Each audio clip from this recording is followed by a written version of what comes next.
السلام علیکم، میرا نام مقبول احمد ہے اور آپ لوگ یوٹیوب چینل دیکھ رہے ہیں۔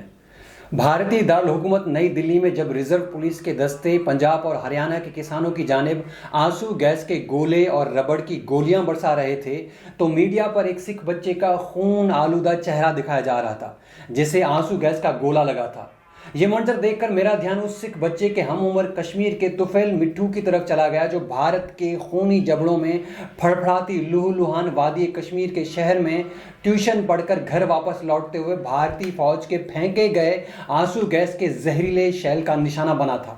اس کم سن طفیل شہید کا ایک اور ہم عمر جاوید اپنے چچا کے بیٹے کے جنازے میں شرکت کے لیے گھر سے نکلا تو بھارتی بھیڑیوں نے آزادی کشمیر کے لیے نعرے بلند کرنے کی پاداش میں اسے بھی موت کی گھاٹ اتار دیا تھا۔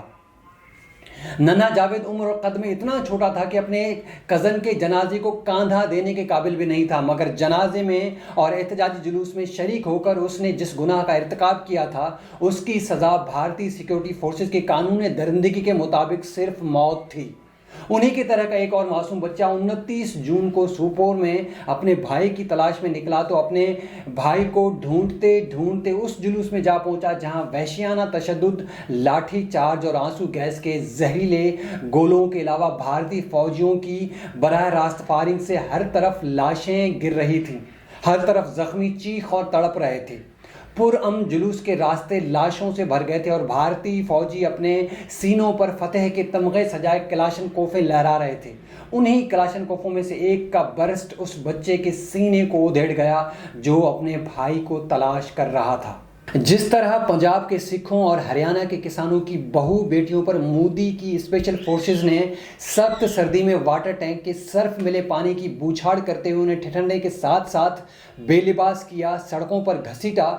اسی طرح ان کی ہم عمر کشمیری بیٹیاں شوپیاں میں بھارتی فوج کے افسروں کے ہاتھوں عصمت دری کے بعد بے رحمی سے قتل کی گئیں۔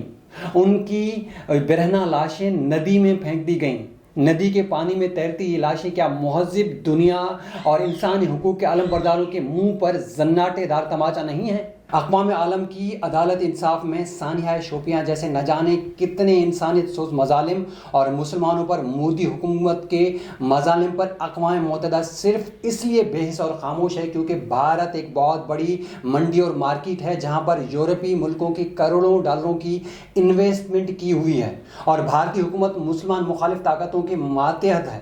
جیسا مسلمان دشمن یہودی اور نصارہ بھارتی حکومت کو حکم دیتے ہیں، بھارتی حکومت ویسا ہی کرتی ہے۔ بھارتی فاشسٹ مسلمانوں سے نفرت اس لیے بھی کرتے ہیں کہ مسلمانوں نے ہندوستان پر صدیوں تک حکومت کی ہے، اسی لیے وہ ڈرتے ہیں کہ کہیں دوبارہ مسلمان طاقت پکڑ کر ایک نہ ہو جائیں اور دوبارہ اپنی سلطنت واپس نہ لے لیں، اور مغربی طاقتوں کو بھی اس بات کا ڈر ہے کہ کہیں دوبارہ مسلمان ایک ساتھ ہو گئے تو وہ بہت بڑی طاقت بن کر ابھریں گے اور یورپی سپر پاور ہمیشہ کے لیے اس کا خاتمہ ہو جائے گا۔ دوسری جانب بھارتی تحقیقی اور تفتیشی اداروں کی طرف سے بھارتی فوجیوں کے ہاتھوں ہونے والی عصمت دری اور وحشیانہ قتل عام جیسے گھناؤنے جرائم پر پردہ ڈال کر جس خباثت کا ثبوت دیا جا رہا ہے وہ اگرچہ کشمیریوں اور دیگر اقلیتوں کے لیے کچھ نیا نہیں ہے، لیکن اقوام عالم کے دوہرے نظام انصاف پر بہت بڑا سوالیہ نشان ہے۔ کشمیریوں کی تحریک آزادی بندوقوں کی گولیوں کی تڑتڑاہٹ اور گرینیڈ حملوں تک کیوں کر پہنچی یہ ایک الگ موضوع ہے، لیکن آج کے نوجوان نسل اپنے جذبات کا اظہار باغیانہ نعروں اور پتھروں سے اسی طرح دے رہے ہیں جس طرح فلسطین کے غزہ پٹی کے مسلمان اسرائیلی فوج کے سلوک کا جواب سنگ باری سے دے رہے ہیں۔ غاضب بھارتی فوجی ان نہتے کشمیریوں کے ساتھ وہی سلوک کر رہے ہیں جو اسرائیلی فلسطینیوں کے ساتھ کر رہے ہیں۔ مقبوضہ کشمیر میں اس وقت 7 لاکھ سے زائد بھارتی فوج کی موجودگی اس بات کا ثبوت ہے کہ بھارت ان خالی ہاتھ مشتعل نوجوانوں سے خوفزدہ ہے۔ بھارت اس وقت بغل میں چھری رکھ کر دنیا میں امن کی مالا جپنے والا بھارت اقوام متحدہ کی سیکیورٹی کونسل میں مستقل نشست کے حصول کے لیے کوشاں ہے، مگر سوال یہ ہے کہ اس کے پلے ہے کیا؟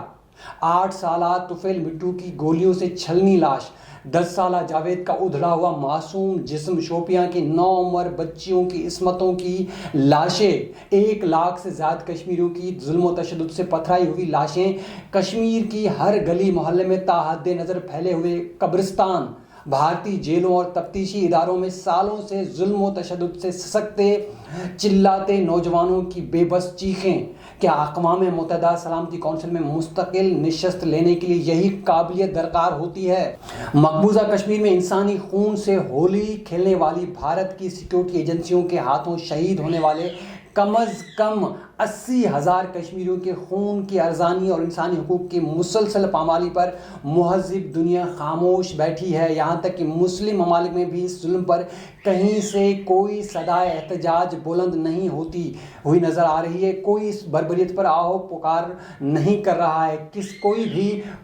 کہیں سے کوئی واویلا سنائی نہیں دیتا ہے۔ کسی بھی ایک مہذب ملک نے بھارتی چیرہ دستیوں اور اقلیتوں سے اس ناروا سلوک پر اس کا معاشی سماجی بائیکاٹ نہیں کیا ہے؟ کیا حالیہ دنوں میں شائع ہونے والی امریکی رپورٹ میں بھارتی اقلیتوں کی حالت راز کا احوال بیان نہیں کیا گیا ہے؟ شاید ان کی نظر میں کشمیری انسان نہیں ہیں۔ ہسپتالوں میں سکتے تڑپتے زخمیوں کی گہرے زخم چیخ چیخ کر کہہ رہے ہیں کہ اس صدی کا سب سے بڑا ظلم ان پر ہو رہا ہے۔ اگر بھارتی چنگیزیت یہ سمجھتی ہے کہ اپنے پیاروں کی لاشیں اٹھاتے اٹھاتے کشمیری تھک کر چپ کر جائیں گے تو یہ ان کی بھول ہے۔ ہر شہید کی لاش سے بہنے والا لہو آزادی کے چراغ کی لو مزید تیز کر رہا ہے، اور تیسری نسل کے ننھے منھے بچے بھی بھارتی شفافیت کو للکار کر کہہ رہے ہیں کہ تم ظلم کرتے کرتے تھک جاؤ گے، لیکن ہم اپنے پیاروں کی لاشیں اٹھاتے اٹھاتے نہیں تھکیں گے، حتیٰ کہ جب تک آزادی کا سورج طلوع نہیں ہو جاتا۔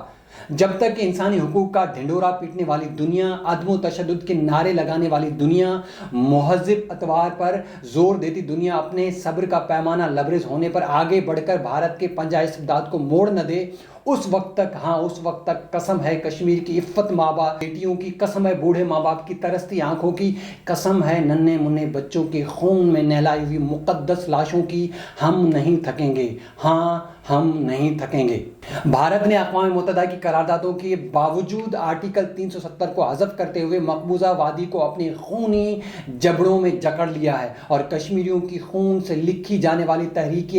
آزادی کا ہر لفظ بھارتی ثقافتی کی گھاؤں ایا کر رہا ہے۔ لیکن مقام افسوس یہ ہے کہ جنگلی حیات کی معدوم ہوتی نسلوں، حتیٰ جانوروں کی بقا کے لیے فلمیں دکھانے والی مہذب دنیا کشمیری مسلمانوں کی یہ نسل کشی دیکھنے سے آری ہے۔ کشمیر کی کٹ پتلی اور بغل میں چھری، منہ میں رام رام کی عملی تصویر بنی بھارتی قیادت کو اس امر کا بخوبی احساس ہے کہ